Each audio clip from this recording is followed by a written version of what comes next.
Another day, another food tripan na naman tayo mga quiz. Kaya wag na natin patagalin to at umpisa na natin agad.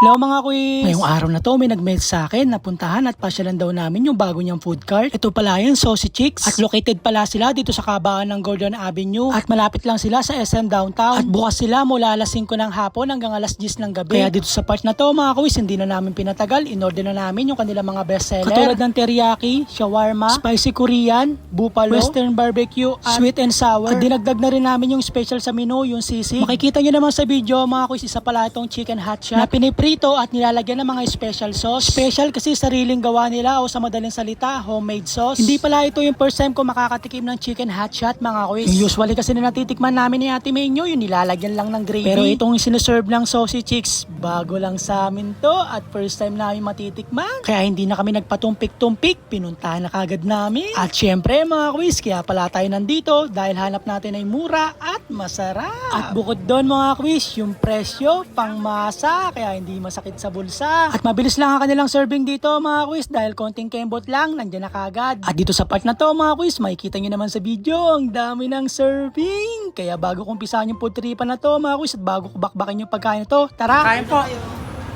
Bago ko pala pagpatuloy itong putripan na to mga quiz, mag-shoutout muna ako. Shoutout pala dyan kay Marisa from Tipo, Hermosa, Bataan, kay Colin Basilio, MD Malanta JM na from Sibol 2, Tetet Ocoli from Gordon Heights, kay Amir Banlor from Mabayuan, Nieves Street, kay Andy, at shoutout din kay Ma'am Rosie Rosa, Sulangi Paule from Sabang Morong, Bataan. At big shoutout din sa matalik na kaibigan ni Ma'am Ruby na napakabait daw na si Ma'am Juanita, at sa Mr. Rito na si RG Romel Perez, at taga Binaritan, Morong, Bataan. Maraming salamat sa inyo mga quiz, mabuhay kayo hanggang sa gusto nyo. Kaya kung gusto nyo magpa-shoutout mga quiz, comment nyo na dyan yung pangalan nyo at ilagay nyo na rin kung taga saan kayo para alam ko kung saan umabot yung video ko. O siya mga quiz, balik na tayo dito sa food tripan. At ito na nga, si Ate May nyo, kanya nang binanatan. Yung flavor na sweet and sour. Mga hindi nagtatanong, mahilig pala sa maasim si Ate May nyo, kaya nagustuhan niya to. At dito sa part na to, hindi na siya nagpaawat, tinira niya na rin pati yung sisig. Makikita nyo naman sa video mga quiz, napakadami ng serving, talaga namang hindi ka magsisisi. At kitang kita naman talaga sa mukha ni Ate May nyo na talaga naman na-satisfied siya. Bukod daw kasi sa napakamura, yung lasa, masasabi kong sulit. Bagay na bagay yung presyo sa mga estudyante at sa mga empleyado na nagtitipid. At sa mga nagtatanong sa presyo, ilalagay ko na dyan yung menu nila sa comment section. Overall experience namin ni Ate May nyo, sulit at kami ay uulit. Kaya kung mapapasyal ka rito sa Olongapo City at madadaan ka dito sa kabaan ng Gordon Avenue, testingin mo na dito at ginagaranti ako, hindi ako mapapaya sa inyo. Dito ko na pala tatapusin yung video na to. Stay hydrated, keep safe, and God bless everyone. Maraming salamat. Bye!